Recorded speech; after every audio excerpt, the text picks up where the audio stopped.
Bonjour les amis, bonjour à tous, j'espère que vous allez tous super bien. Donc aujourd'hui je reviens avec une vidéo pour vous montrer des choses très importantes à connaître sur votre PC. Donc on va travailler sur un Windows 11 aujourd'hui et on va savoir des options à activer, des options à désactiver, des choses à afficher sur les éléments qu'on a sur notre bureau. Ils sont vraiment très importantes à savoir les amis, qui peuvent optimiser notre PC pour l'améliorer au démarrage ou bien à l'utilisation et c'est vraiment génial.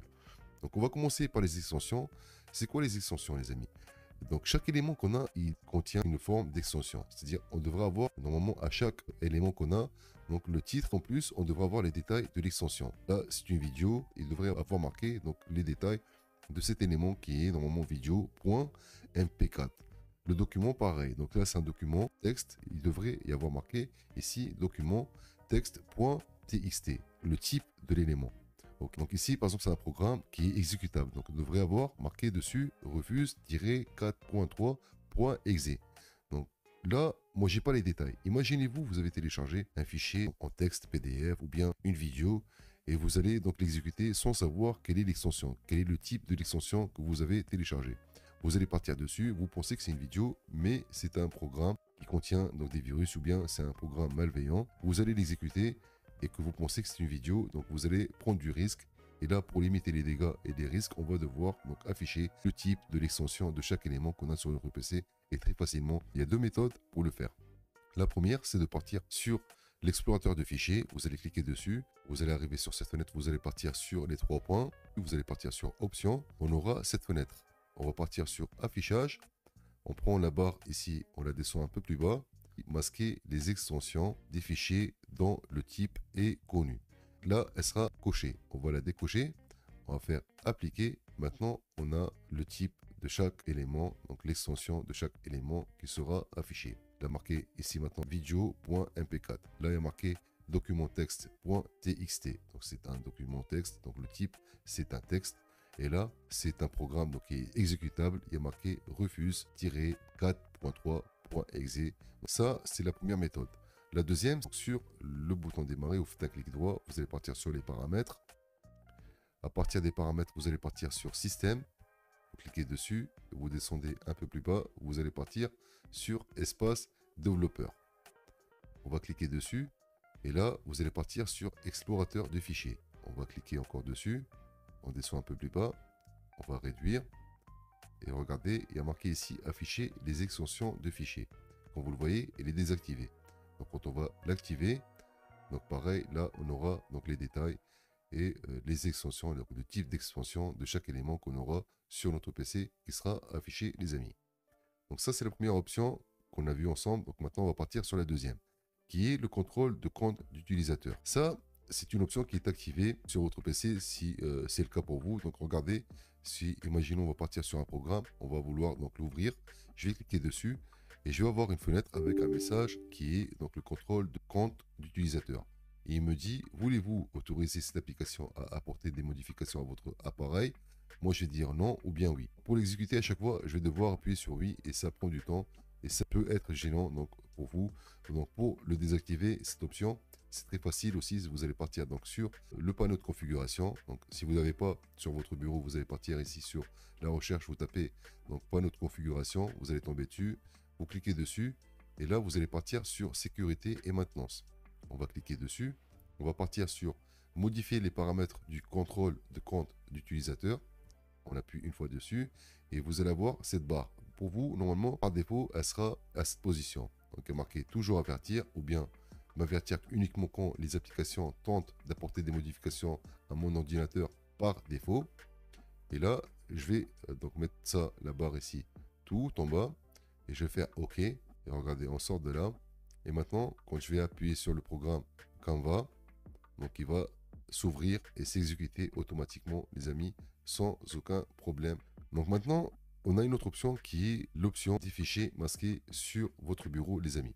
Donc les fichiers masqués, c'est pas très important à activer, mais pour moi personnellement, donc je l'ai fait il n'y a pas très longtemps. Et quand je l'ai fait, je me suis aperçu que j'avais des fichiers qui sont masqués et qui sont inutiles sur mon PC. Donc faites attention, n'allez pas faire n'importe quoi. Je vais vous montrer ça et vous allez comprendre. Donc là, on repart encore une autre fois sur les paramètres. Donc on repart sur système, on part un peu plus bas, espace développeur. Et là, on va descendre encore un peu plus bas et on va partir encore une autre fois sur explorateur de fichiers. On descend, vous allez voir, il y a marqué ici afficher les fichiers système et masqué. Elle est désactivée. Moi, je vais l'activer et regardez. Donc là, j'ai deux dossiers qui viennent de s'afficher qui sont masqués. Pour moi, c'est sûr, ces dossiers, je n'ai pas aucune utilité. Donc, je les ai masqués avant. J'avais donc l'outil pour le faire, qui était le programme Shell donc, de Nilsoft que j'avais installé. Donc maintenant, je l'ai enlevé parce qu'il m'a créé un problème au niveau de la corbeille. Donc, si vous avez ce problème, donc quand vous allez sur la corbeille, vous faites un clic droit, vous n'avez pas donc le bouton vider la corbeille ou bien il est en transparent, donc vous n'arrivez pas à vider la corbeille. Ça peut être à cause de ce programme qui est le programme Shell donc de Nilsoft que j'avais partagé avec vous. Il n'est pas dangereux, mais il y a ce défaut qui est dessus. Cette option de vider la corbeille, elle était toujours donc désactivée avec le bouton masqué, les amis, en transparent. Donc maintenant, moi, ces éléments que j'ai ici, moi, je suis sûr que j'ai pas d'utilité, donc je vais les supprimer directement. Si vous avez des éléments qui s'affichent, il va falloir aller dessus, cliquer un clic droit et d'aller sur afficher plus options et partir sur ouvrir l'emplacement. Donc moi je l'ai pas ici, donc on va partir sur plutôt propriété. Regardez, donc on va sur propriété et là on va avoir donc l'emplacement, c'est user bodyprog desktop. Donc moi c'est un programme, un dossier plutôt avec des programmes que j'ai plus donc d'intérêt à les garder, donc je vais pouvoir les supprimer sans aucun problème. Donc vous faites attention, n'allez pas supprimer n'importe quoi. Ok, maintenant on va partir sur la prochaine option qui est très intéressante et très utile à avoir sur votre PC. C'est l'option de fin de tâche. Regardez. Donc avant, normalement, quand on avait un programme qui ne voulait pas se fermer, on va sur la croix ici, ou bien sur le programme et on fait un clic droit et on va sur donc, fermer la fenêtre et il persiste et il reste bloqué. Avant, on devait faire quoi? On devait partir sur la barre des tâches, on faisait un clic droit, on partait sur gestionnaire des tâches, donc localiser le programme et donc il ne veut pas se fermer. Donc on partait dessus, on faisait un clic et on partait sur fin de tâche. Donc regardez, terminer la tâche. Ok. Donc maintenant, il y a une nouvelle option. Regardez, quand on va dessus, on n'aura que ces trois boutons. Donc on aura le nom du programme, donc le programme. Il y a marqué détacher de la barre des tâches parce que moi je l'ai épinglé sur la barre des tâches, ou bien l'option fermer la fenêtre. Donc si ça bloque, il ne veut pas se fermer, vous allez faire quoi? Vous allez partir sur les paramètres et là, système, donc l'espace développeur, et tâche de fin. Activez la tâche de fin dans la barre des tâches en cliquant avec le bouton droit. Regardez bien, on va l'activer les amis. On ressort, on repart sur le programme.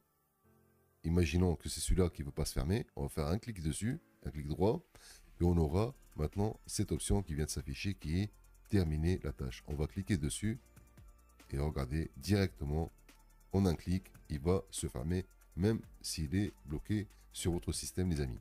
Ok, donc maintenant on va partir sur la prochaine option à désactiver si vous jouez pas à des jeux sur Xbox sur votre PC les amis. C'est très important et vraiment c'est une option qu'il faut désactiver parce que utiliser de la RAM sur votre PC pour aucun intérêt. Qui est donc on part sur les paramètres et on part sur le bouton et marqué jeu. On va cliquer dessus. Quand on arrive ici, on a la gamme bar, donc le contrôleur et raccourci de clavier. Il sera activé pour vous.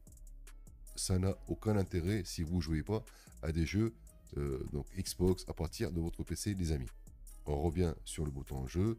On va partir sur capture. Donc ici, emplacement des préférences d'enregistrement. Pareil, elle sera activée. Donc on va la désactiver. On va désactiver capture audio lors de l'enregistrement d'un jeu. Pareil, donc si vous ne le faites pas, vous désactivez. Le désactiver, c'est très important et vous allez soulager votre PC. Ici, pareil, donc mode de jeu, on va partir dessus, on va désactiver et là, vous allez sentir votre PC sera un peu plus fluide et c'est normal, les amis. Et maintenant, on part sur la prochaine option qui est la désactivation du démarrage rapide sur votre PC. Pourquoi, les amis? Regardez, on va partir donc sur le panneau de configuration. On va partir sur cette option que je vais vous dire pourquoi je vais la désactiver. Donc option d'alimentation, choisir l'action des boutons d'alimentation. On va arriver ici, on va partir sur modifier les paramètres actuels non disponibles. On va cliquer dessus et on va arriver sur cet bouton. Là, en fait, si vous l'activez, donc au démarrage de votre PC, il sera normalement, soi-disant, plus rapide parce que il va sauvegarder en fait tous les caches, donc toutes les applications, les programmes et tout ce que vous utilisez sur votre PC. Quand vous allez faire arrêt avec le bouton de votre PC, ou bien si vous allez partir sur le bouton démarrer et vous faites ici arrêter, donc il va sauvegarder donc le cache et plein de choses sur votre mémoire de système, et qui va normalement, pour quand au démarrage vous allez repartir sur votre PC, il y aura une sauvegarde. Donc si vous allez repartir sur une application, elle va s'ouvrir plus rapidement. Mais moi je vois aucun intérêt. Donc si j'ai envie de partir sur un programme, je pars dessus, ça prend 2-3 secondes, ça s'ouvre. C'est mieux que d'avoir tous les mises en veille avant l'arrêt de mon PC. Moi je vais faire désactiver. Donc ici, je vais faire enregistrer les modifications. Et là, quand je vais arrêter mon PC, il n'y aura aucune sauvegarde, aucun cache qui sera stocké sur ma mémoire. Et ça sera beaucoup plus rapide pour moi de démarrer mon PC, les amis. Là, si vous avez mis en place toutes les options et votre système donc à jour, et vous avez tout qui fonctionne très bien sur votre PC, c'est de partir faire une sauvegarde d'un point de restauration. C'est très facile à faire et c'est très important. Il faut le faire, les amis. Donc vous allez partir sur le PC. Donc sur ce PC, vous allez partir dessus. Vous faites un clic droit. Vous allez partir sur propriété. Là, on va partir sur paramètres avancés du système. Et là, on va partir sur protection du système. C'est le disque C, donc système, il y a marqué dessus. Il sera peut-être désactivé pour vous. Vous allez partir sur configurer. Là, vous allez donc l'activer. À partir de là, vous allez donc mettre sur 3 ou 2%. Donc il y aura suffisamment d'espace pour sauvegarder. Ou vous allez faire appliquer. Vous allez faire OK. Et là, vous allez faire créer. Là, vous tapez donc le nom de votre système, donc le point de restauration. Si je mets système, par exemple système 24, OK. On va faire créer. Donc là, il va créer, donc marqué création d'un point de restauration qui va être créé pour vous. Et maintenant, dès que vous allez voir que votre système commence à bugger, que vous avez fait des modifs sans le faire exprès, vous êtes un peu perdu, donc vous allez repartir ici sur restauration du système. Donc ici, marqué restaurer le système. Vous pouvez annuler les modifications système en rétablissant l'ordinateur en état antérieur, en choisissant un point de restauration précédent. Donc on va partir sur ce bouton restauration du système. On va faire suivant. On va retrouver donc notre système 24. On va cliquer dessus. On va faire suivant. On va faire terminer. Et là, on pourra, une fois lancé, la restauration du système ne peut pas être interrompue. Donc là, vous allez faire oui. Et vous allez donc continuer la restauration de votre système en un clic, les amis. Et c'est très facile et c'est très important à avoir sur votre système. Voilà, les amis, on arrive à terme de cette vidéo aujourd'hui. J'espère que vous aura plu. N'hésitez pas sur les likes, les commentaires. Merci pour les nouveaux qui viennent d'arriver. On a atteint les 2000 abonnés et tout ça, c'est grâce à vous. Donc, si vous n'êtes pas encore abonné sur la chaîne, n'hésitez pas à le faire. Cliquez sur la cloche de notification pour ne pas rater les prochaines vidéos. Et sur ce, je vous dis ciao tout le monde et à la prochaine. Ciao, ciao.